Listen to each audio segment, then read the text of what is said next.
mimi nieleze, nina tatizo moja. Picha zile za kutisha zenye ukatili anazotendewa mtoto, huaga siwazagi kuvumilia kuzimaliza kuziangalia. Kwa sababu huwa naona inaniuma, inaumiza. Unapoona mtoto huyu ambaye hana hatia anatendewa ukatili. Sasa ndugu zangu, katika ulimwengu wa sasa, mtu akitaka akuweze au akitaka kuharibie kizazi chako, anachezea tu kwenye maadili. Na maadili hayo kwa sasa hivi yamekuja ni ya kidigitali. Vimekuja vifaa hivi vya kielektroniki, hayo maruninga yamekuja. Kwa kweli kama wazazi na jamii na wataalamu wote kwa pamoja, lazima tushirikiane, kwa sababu kule ndani kuna sumu ambazo zipo, ambazo zinatocha, zinawaathiri watoto. Na zinapowaathiri watoto, na kwa sababu zinamomonyoa maadili ya taifa letu, Tanzania wetu, Afrika wetu na jamii zetu zile ambazo wote mtakumbuka tumekuwa tukazikuta maadili mazuri kabisa. Manake sasa hiki kizazi hiki tunachokwenda nacho cha leo hiki, tusipokilinda vizuri, manake huko miaka tunaokwenda huko kuna hatari. Tutakosa viongozi bora, tutakosa baba bora, tutakosa mama bora, tutakosa jamii ambayo iko na ustaarabu ule ambao tuliachiwa na viongozi wetu, wazazi wetu, walezi wetu, nani yetu ya asili. Tutaikosa kabisa. Ndio maana kwa kweli tuipongeze wizara, tuwapongeze Plan International na makundi yote ambao tumeingia. Hii ndugu zangu ni kama vita yoyote ile, kwa sababu tukiachia mwanya hapa, manake tayari yani kizazi hiki cha leo, watoto wa leo, hatutakuwa na taifa ambalo lina maadili. Nashukuru serikali ya Jamhuri ya Muungano wa Tanzania kupitia kwa mheshimiwa wetu, Mheshimiwa Rais wa Jamhuri ya Muungano wa Tanzania. Kwa kweli jitihada zinafanyika, ni jitihada kubwa, na wizara inapata miongozo, na miongozo hiyo kutoka kwa Mheshimiwa Rais inapopewa wizara, na yenyewe sasa ipo kwenye utekelezaji. Wametushushia hapa watupitishe sisi wa Katavi, wa Rukwa, wa Kigoma, ili na sisi kama wataalamu na wakilishi tukitoka hapa sasa na sisi tunaingia kazini. Wote ni mashahidi ndugu zangu, kwamba mtoto anakaa pale kwenye runinga au kwenye simu, unakuta kwamba picha anaangalia labda zile move zile za kuchinjana visu, za kupigana ngumi, mateke. Ni nini hii? Manake mtoto anapendelea kuangalia ile kitu, inamuondolea ule utu na huruma. Anaona kwamba kumuumiza mwenzake ni jambo la kawaida.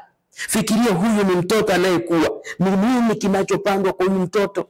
Hapo tumekusanyika hapa kanda ya Magharibi, kuna mikoa ya Katavi, kuna mikoa ya Rukwa, kuna mikoa ya mkoa wa Tabora na mkoa wa Kigoma. Tuko hapa kwa siku 2 ambapo tutawajengea uwezo kuhusu masuala ya usalama wa mtoto mtandaoni, ili na wao sasa waweze kwenda kutoa elimu hii katika ngazi za mikoa na halmashauri wanakotoka. Kwanza kabisa labda nizungumze kuhusu kampeni ambayo ilizinduliwa. Tulizindua kampeni, wizara ilizindua kampeni ya ulinzi na usalama wa mtoto mtandaoni tarehe 10 mwezi wa pili mwaka 2024, ambapo kampeni hiyo ilizinduliwa na Mheshimiwa Waziri Dr. Dorothy Gwajima, ambaye ni waziri wa maendeleo ya jamii, jinsia, wanawake na makundi maalum.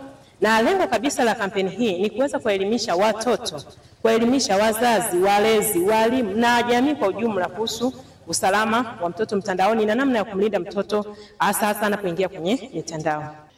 Na ambacho kilichoko sasa hivi tumeona kwamba zaidi ya 87% inayochangia mmomonyoko wa maadili inasababishwa na matumizi makubwa ya teknolojia.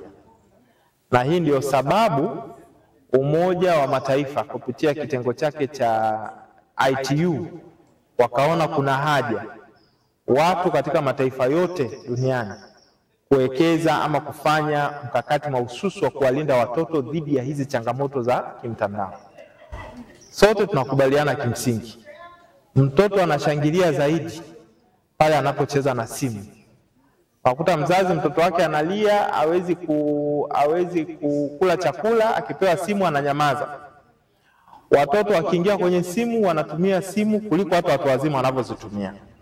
Kwa mafunzo haya ambayo tumeyapata siku ya leo hapa Katavi yanayohusu ukatili dhidi ya watoto mitandaoni, ni mafunzo mazuri sana kwa sababu yametupatia faida nyingi sana, lakini pia yataniwezesha nitakapofika mkoani kwangu kutoa elimu kwa wazazi na walezi kuhusiana na namna ambavyo wanatakiwa walinde watoto hasa katika huu ulimwengu wa kidijitali. Tumeona kwamba ni ulimwengu wa kidijitali sio kitu kibaya, ni kitu kizuri, lakini sasa wazazi na walezi tunatakiwa tuwe sambamba na watoto wakati wote wanapokuwa kwenye internet, ili mradi tuweze kuwalimit kwa yale mambo ambayo wanaangalia na mambo ambayo wanashiriki wanapokuwa kwenye internet.